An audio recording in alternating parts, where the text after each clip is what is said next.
Item ಯಾವುದೇ ಇರಲಿ try ಮಾಡಿ ಆಚಿ ಚಿಕನ್ ಮಸಾಲಾ. ಆಚಿ ಚಿಕನ್ ಮಸಾಲಾ 4 ಪ್ಲೇಟ್ ಪಲ್ಯ ಕೊಟ್ಟು ಅವ್ರನ್ನ ಒಂದು ಕಡೆ ಕಟ್ಟಾಕಿದ್ದಾರೆ. ಸೊ ಇವತ್ತು ಯಾವ ರೀತಿಯಾಗಿದೆ ಅಂತಂದರೆ ಸಿದ್ದರಾಮಯ್ಯ ಪರಿಸ್ಥಿತಿ ಅಂತ ಉತ್ತ ಕಟ್ಟಿದರೆ ಹಾವು ಬಂದು ಸೇರ್ಕೊಳ್ಳುತ್ತೆ. ನೀವು ನೋಡಿರ್ಬೋದು, ಉತ್ತ ಕಟ್ಟಿದೆ ಬೇರೆ, ಹಾವು ಬಂದು ಸೇರ್ಕೊಳ್ಳೋದು ಬೇರೆ. ಆ ರೀತಿಯಾಗಿ ಇವತ್ತು ಒಂದು ವಿಷಾಕಾರಿ ಜಂತು ಥರ ಹೋಗಿ ಕಾಂಗ್ರೆಸ್ ಪಕ್ಷದಲ್ಲಿ ಸೇರ್ಕೊಂಡು ಇವತ್ತು ಮೂಲ ಕಾಂಗ್ರೆಸ್ಗೆ ನೆಲಸಮ ಮಾಡೋಕ್ಕಿದೆ. ಇವತ್ತು ಅಹಿಂದು ಕಾಂಗ್ರೆಸ್ ಕಟ್ಟಕ್ಕೆ ಹೋಗ್ತಾ ಇದೆ. ಆಮೇಲೆ ಇವತ್ತು ವಲಸೆ ಕಾಂಗ್ರೆಸ್ಸಿಗಂತೂ ಇವತ್ತು ಅವ್ರದೇ ಒಂದು ಸಮುದಾಯ, ಅವ್ರದೇ ಒಂದು ಕ್ಯಾಬಿನೆಟ್ ಆಗೋಗಿದೆ, ವಲಸಿಗ ಕಾಂಗ್ರೆಸ್ಸಿಗರಿಗೆ ಒಂದು ಕ್ಯಾಬಿನೆಟ್ ಆಗೋಗಿದೆ. ಆಮೇಲೆ ಮೂಲ ಕಾಂಗ್ರೆಸ್ಸಿಗೆ ಒಂದು ಸದ್ ಮಾಡಂಗಿಲ್ಲ, ಸೌಂಡ್ ಇಲ್ದಂಗೆ ಆಗಿದೆ, ಸೌಂಡ್ ಪ್ರೂಫ್ ಆಗಿ ಸೌಂಡೇ ಇಲ್ಲ, ಸೈಲೆಂಟ್ ಆಗ್ಬಿಟ್ಟಿದ್ದಾರೆ. ಇವಾಗ ಹಂಗೆ ಮತ್ತೆ ಹಿಂದೂ ಕಾಂಗ್ರೆಸ್ ಬೇರೆ ಕಟ್ತಾ ಇದ್ದಾರೆ. ಸೊ ಹಿಂಗೆಲ್ಲ ನೋಡ್ತಾ ಇದ್ರೆ ಸಿದ್ದರಾಮಯ್ಯ ಯಾವುದೇ ಕಾರಣಕ್ಕೂ ದಲಿತನು ಉದ್ಧಾರ ಮಾಡಕ್ ಬಿಡಲ್ಲ, ಮತ್ತೆ ಅಲ್ಲಿ ಒಂದು ವಕೀಲರು ಉದ್ಧಾರ ಮಾಡಕ್ ಬಿಡಲ್ಲ. ಒಟ್ನಾಗ ಅವ್ರದ್ದೊಂದು ಟಾರ್ಗೆಟ್ ಅಷ್ಟೇ, ಒಂದು ತೆವಲು ರಾಜಕೀಯದ. ನಾನು ಈ ಪರಿಪೂರ್ಣ ಅರಸೂರ್ದು ಕೂಡ ಬ್ರೇಕ್ ಮಾಡ್ಬಿಟ್ರು. ಅರಸೂರ್ದಿನ ಕೂಡ ನಾನು ಬ್ರೇಕಪ್ ಮಾಡಿ ನಾನು ಅದನ್ನ ಅರಸೂರ್ದಿಂದ ನಾನು ಒಂದು ಜಾಸ್ತಿ ದಿನ ನಾನು ರಾಜ್ಯದ ಮುಖ್ಯಮಂತ್ರಿ ಉಳ್ಕೈದೆ ಅಂತ ಪ್ರೂವ್ ಮಾಡ್ಕೊಂಡ್ರು. ಮಾಡ್ಕೊಂಡು ಇನ್ನೇನು ತೆವಲು ಇವ್ರಿಗೆ. ಈಗ ಡಿ ಕೆ ಶಿವಕುಮಾರ್ ತನುಮಾನ ದನ ಕೊಟ್ಟು ಜೈಲ್ಗೆ ಹೋಗಿದ್ರಲ್ಲ, ಅವ್ರಿಗಾದ್ರು ಕೊಡ್ಬೇಕಲ್ಲ. ಇವಾಗ ಅವ್ರಿಗೆ ಕೊಡಕ್ಕಾಗದೆ ಇಲ್ಲಿ ದಲಿತರ ಕಡೆಯಿಂದ ಹೇಳ್ತಾ ಇರೋದು, ರಾಜ್ಯದ ಕಾಂಗ್ರೆಸ್ ಬೆನ್ನೆಲುಬು ಕಾಂಗ್ರೆಸ್ ದಲಿತರು ಅಂತ ಹೇಳಿಸ್ತಾರೆ. ಆದ್ರೆ ಸಿಎಂ ಕೊಡ್ತೀವಿ ಅಂತ ಹೇಳ್ತಾ ಇಲ್ಲ. ಬರ್ತೀನಿ ನಾಗೇಂದ್ರ ಅವರು, ಬರ್ತೀನಿ. ಈಗ ತಾನೇ ನಮ್ಮ ಜೊತೆಗೆ ಶಿವಶಂಕರ್ ಅವರು ಹಿರಿಯ ಪತ್ರಕರ್ತರು ಜಾಯ್ನ್ ಆಗಿದ್ದಾರೆ. ಸರ್ ನಮಸ್ತೆ, ನನ್ನ ಧ್ವನಿ ನಿಮಗೆ ಕೇಳಿಸ್ತಾ ಇದೆ ಅನ್ಕೊಳ್ತೀನಿ ಸರ್. ನಮಸ್ಕಾರ, ಕೇಳಿಸ್ತಾ ಇದೆ ಸರ್. ರಾಜ್ಯದಲ್ಲಿ ದಲಿತ ಸಿಎಂ ಕೂಗು ಅನ್ನೋದು ಇದೊಂಥರ ಅನ್ರಿಟನ್ ಅಂಡರ್ಸ್ಟ್ಯಾಂಡಿಂಗ್ ಪಾಲಿಟಿಕ್ಸ್. ಅರ್ಥ ಮಾಡ್ಕೋಬೇಕು ನಾವು ಇಷ್ಟರಲ್ಲೇ. ಇದು ಮಾಧ್ಯಮಗಳಿಗೆ ಚರ್ಚೆ ಆಗೋಕೆ ಸೀಮಿತ, ಯಾವುದಾದ್ರೂ ಸಮಸ್ಯೆಗಳು ಬಂದಾಗ ಆಗ ಮಾತ್ರ ಹೆಸರು ತೇಲಿ ಬಿಡೋಕೆ ಸೀಮಿತ, ಹಂಗ ಅನ್ಕೋಬೇಕಾ ಸರ್ ನಾವು ಈ ದಲಿತ ಸಿಎಂನ? ವಿದ್ಯಾ ಅವರೇ, ನೀವು ಹೇಳುವಂತ ಮಾತಲ್ಲಿ ಒಂದು ಸತ್ಯ ಇದೆ. ಅದಕ್ಕಿಂತ ಈ ಪರಿಸ್ಥಿತಿಯ ಒಂದು ವಿಪರ್ಯಾಸ ಏನು ಅಂತಂದ್ರೆ, ಈಗ ಕಾಂಗ್ರೆಸ್ ಒಂದು ಕರ್ನಾಟಕದಲ್ಲಿ ಆಡಳಿತ ಪಕ್ಷ. ಈ ಪಕ್ಷಕ್ಕೆ ಒಂದು ಹೈಕಮಾಂಡ್ ಇದೆ. ಹೈಕಮಾಂಡ್ ಅಂದ್ರೆ ಯಾರು? ಬಹಳ ಮುಖ್ಯವಾಗಿ ಟೆಕ್ನಿಕಲ್ ಆಗಿ ಏನು on record AICC president high command. ಅವ್ರ ಜೊತೆಗೆ ರಾಹುಲ್ ಗಾಂಧಿ ಅವರು LOP ಇರಬಹುದು, ಸೋನಿಯಾ ಗಾಂಧಿ ಅವರು ಇರಬಹುದು. AICC ಪ್ರೆಸಿಡೆಂಟ್ ಯಾರು ಅಂದ್ರೆ ಕಾಂಗ್ರೆಸ್ನ ಸರ್ವೋಚ್ಚ ನ್ಯಾಯಕ AICC ಪ್ರೆಸಿಡೆಂಟ್. ಅವ್ರು ಯಾರು ಅಂದ್ರೆ ಮಲ್ಲಿಕಾರ್ಜುನ್ ಖರ್ಗೆ. ಅವ್ರು ಯಾರು ಅಂದ್ರೆ ದಲಿತ. ಈಗ ಯಾವ ಪಕ್ಷಕ್ಕೆ ಸರ್ವೋಚ್ಚ ನಾಯಕ ದಲಿತರಾಗಿದ್ದಾರೋ, ದಲಿತ ನಾಯಕನೋ, ಆ ಪಕ್ಷದಲ್ಲಿ ದಲಿತರಿಗೆ ಸಿಎಂ ಕೊಡ್ತಾರಾ ಇಲ್ವಾ ಅನ್ನುವಂಥದ್ದು. ಅಂದ್ರೆ ದಲಿತರಿಗೆ ಅನ್ಯಾಯ ಆಗಿ ದಲಿತರಿಗೆ ಸೂಕ್ತ ಪ್ರಾತಿನಿಧ್ಯ ಸಿಕ್ಕಿಲ್ಲ, ಆಡಳಿತದ ಅವಕಾಶನೇ ಸಿಕ್ಕಿಲ್ಲ, ಸಿಎಂ ಆಗುವಂತ ಅವಕಾಶನೇ ಸಿಕ್ಕಿಲ್ಲ ಅನ್ನುವಂತ ಮಾತು ಯಾವ ಪಕ್ಷದಲ್ಲಿ ಕೇಳಿ ಬರ್ತಾ ಇದೆ? ಯಾವ ಪಕ್ಷದ ಸರ್ವೋಚ್ಚ ನಾಯಕ ದಲಿತ ನಾಯಕರಾಗಿದ್ದಾರೋ ಅದು ವಿಪರ್ಯಾಸ. ಅಷ್ಟಕ್ಕೂ ಅಕಸ್ಮಾತ್ ಏನಾದ್ರೂ ಕಾಂಗ್ರೆಸ್ನಲ್ಲಿ ದಲಿತ ಸಿಎಂ, ಕರ್ನಾಟಕದ ಇತಿಹಾಸದಲ್ಲೇ ದಲಿತ ಸಿಎಂ ಇದುವರೆಗೂ ಆಗಿಲ್ಲ.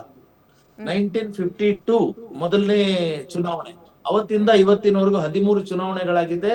ಅವತ್ತಿನಿಂದ ಇವತ್ತಿನವರೆಗೂ ದಲಿತ ಸಿಎಂ ಆಗುವಂತ ಒಂದು ಇದು ಅವಕಾಶನೇ ಬಂದಿಲ್ಲ. ಆತರ ಆಗೋದಾದ್ರೆ ಫಸ್ಟ್ ಇವಾಗಿರೋದು ಕಾಂಗ್ರೆಸ್ ಆಡಳಿತದಲ್ಲಿದೆ, ಅದರ ನಾಯಕ ಮಲ್ಲಿಕಾರ್ಜುನ್ ಖರ್ಗೆ. ಅವ್ರು ಆಗ್ಬೇಕಲ್ಲ, ಅವರೇ ವಂಚಿತರು ಇಲ್ಲಿ. ಆಕ್ಚುಲಿ ಖರ್ಗೆ ಅವರಿಗೆ ಎಲ್ಲಾ ತರದ ಅವಕಾಶಗಳು ಸಿಕ್ಕಿದೆ. ಇವರು ಖರ್ಗೆ ಅವರ ಒಂದು ವಿಶೇಷ ಏನು ಅಂತಂದ್ರೆ, ಇವರು 4 legislative houses, assembly, council, Lok Sabha, Rajya Sabha ಅಷ್ಟಕ್ಕೂ ಕೂಡ ಮೆಂಬರ್ ಆಗಿರುವಂತವರು. ಆ 4 ಹೌಸಸ್ಗೆ ಲೀಡರ್ ಆಫ್ ದಿ ಅಪೋಸಿಷನ್ ಆಗಿದ್ದವರು. ಈ ತರದ ಇತಿಹಾಸ, ಈ ತರದ ರೆಕಾರ್ಡ್ ಬಹುಶಃ ಇಡೀ ದೇಶದಲ್ಲಿ ಯಾರಿಗೂ ಇಲ್ಲ. ಅಂದ್ರೆ ಅಸೆಂಬ್ಲಿನಲ್ಲಿ, ಕರ್ನಾಟಕ ಅಸೆಂಬ್ಲಿನಲ್ಲಿ ಅವ್ರು ಲೀಡರ್ ಆಫ್ ದಿ ಅಪೋಸಿಷನ್ ಆಗಿದ್ರು, ಕೌನ್ಸಿಲ್ ನಲ್ಲಿ ಲೀಡರ್ ಆಫ್ ದಿ ಅಪೋಸಿಷನ್ ಆಗಿದ್ರು, ಲೋಕಸಭಾದಲ್ಲಿ ಲೀಡರ್ ಆಫ್ ದಿ ಅಪೋಸಿಷನ್ ಆಗಿದ್ರು ಅಂದ್ರೆ 2014 ನಲ್ಲಿ. ಆಮೇಲೆ ಈಗ ರಾಜ್ಯಸಭಾದಲ್ಲಿ ಅವರು ಅಧಿಕೃತ ಪ್ರತಿಪಕ್ಷ ನಾಯಕ ಆಗಿದ್ದಾರೆ. ಇಂತ ಒಬ್ಬ ನಾಯಕನಿಗೆ ಎಲ್ಲವೂ ಅವಕಾಶ ಸಿಕ್ಕಿದೆ, ಆದ್ರೆ ಸಿಎಂ ಮಾತ್ರ ಆಗಕ್ಕಾಗಿಲ್ಲ. ಆತರ ಆಗೋದಾದ್ರೆ ಕರ್ನಾಟಕದಲ್ಲಿ ಅವ್ರು ಫಸ್ಟ್ ಆಗ್ಬೇಕು. ಆದ್ರೆ ಅವ್ರನ್ನ ಬಿಟ್ಟು ಈಗ ಮಹದೇವಪ್ಪ, ಪರಮೇಶ್ವರ್, ಇನ್ನೊಬ್ರು ಮತ್ತೊಬ್ರು ಎಲ್ಲ ಮಾತಾಡ್ತಾ ಇದ್ದಾರೆ. ಸೊ ಇದು ನೀವು ಹೇಳಿದ್ದು ಒಂದು ಏನಂತಂದ್ರೆ, ಯಾಕೆ ಇದು ಅವಾಗವಾಗ ಈ ದಲಿತ ಸಿಎಂ ಅನ್ನುವಂಥದ್ದು ಬರುತ್ತೆ? ನಿಜವಾಗ್ಲೂ ಏನಾದ್ರು ಇಷ್ಟೆಲ್ಲ ಮಾತಾಡೋರಿಗೆ ದಲಿತರಿಗೆ ಸಿಎಂ ಅವಕಾಶ ಆಗುವಂತ ಅವಕಾಶವನ್ನು ಕೊಡೋದಕ್ಕೆ ನಿಜವಾಗ್ಲೂ ಇರಾದೆ ಇದೆಯಾ ಇಲ್ವಾ?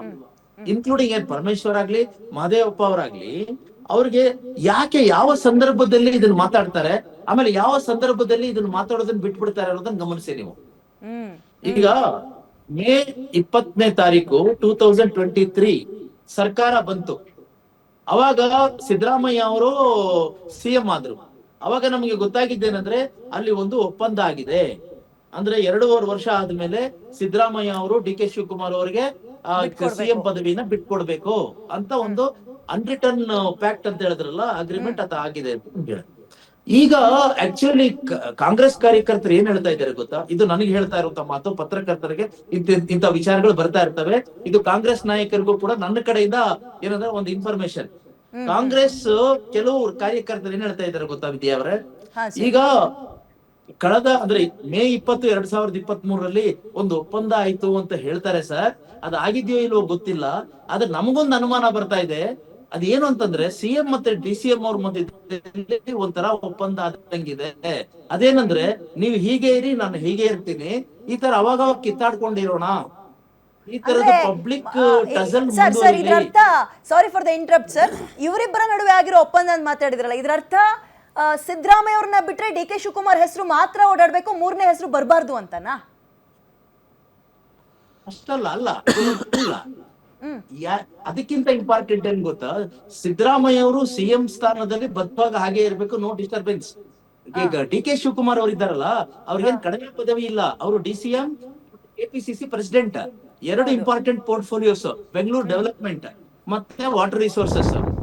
ಈಗ ಅವ್ರು ಕಳ್ಕೊಳ್ಳೋದೇನು ಇಲ್ಲ.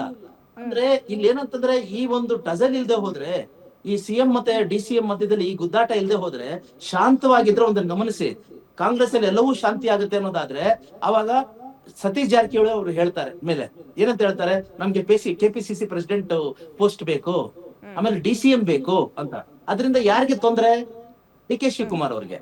ಈ ಗಲಾಟೆ ಇದ್ರೆ ಸಿಎಂ ಬೇಕು, ಸಿಎಂ ನೀವು ಒಪ್ಪಂದ ಮಾಡಿದ್ದೀರಾ, ನಮ್ಗೆ ಸಿಎಂ ಪದವಿಯನ್ನು ಹಸ್ತಾಂತರ ಮಾಡ್ಬೇಕು ಅನ್ನೋ ಆ ಒಂದು ಡಿಸ್ಕೋರ್ಸ್ ಇದ್ರೆ, ಇದಕ್ಕೆ 3ನೇ ಅಂದ್ರೆ ಇದಕ್ಕೆ KPCC ಪ್ರೆಸಿಡೆಂಟ್ ಆಗ್ಲಿ DCM ಪದವಿಗಾಗ್ಲಿ ಸಂಚಕಾರ ಬರುವಂತ ಡಿಸ್ಕಷನ್ಸ್ ಇರೋದಿಲ್ಲ. ನೀನು ಹೊಡೆದಂಗ್ ಮಾಡು, ನಾನು ಅತ್ತಂಗ್ ಮಾಡ್ತೀನಿ ಅಂತ ಸಿಂಪಲ್ ಆಗಿ. ಇದು ಒಪ್ಪಂದ ಇದೆ ಅಂತ ನಾನು ಹೇಳ್ತಾ ಇಲ್ಲ. ನಿಮ್ಮೂರಿನಿಂದ ವಿಶ್ವ ಮಟ್ಟದವರೆಗೆ ರಾಜಕೀಯ, ಸಿನಿಮಾ, ಸ್ಪೋರ್ಟ್ಸ್ ಯಾವ ಸುದ್ದಿಯೂ ಮಿಸ್ ಆಗಲ್ಲ. ಬರೀ ಸುದ್ದಿಯಷ್ಟೇ ಅಲ್ಲ, ಜೊತೆಯಲ್ಲೇ ಇರುತ್ತೆ ವಿಶ್ಲೇಷಣೆ. ಗ್ಯಾರಂಟಿ ನ್ಯೂಸ್ ನ ಸಬ್ಸ್ಕ್ರೈಬ್ ಮಾಡಿ, ಫಾಲೋ ಮಾಡಿ, ಕ್ಷಣ ಕ್ಷಣದ ಅಪ್ಡೇಟ್ಸ್ ಪಡೆಯಿರಿ.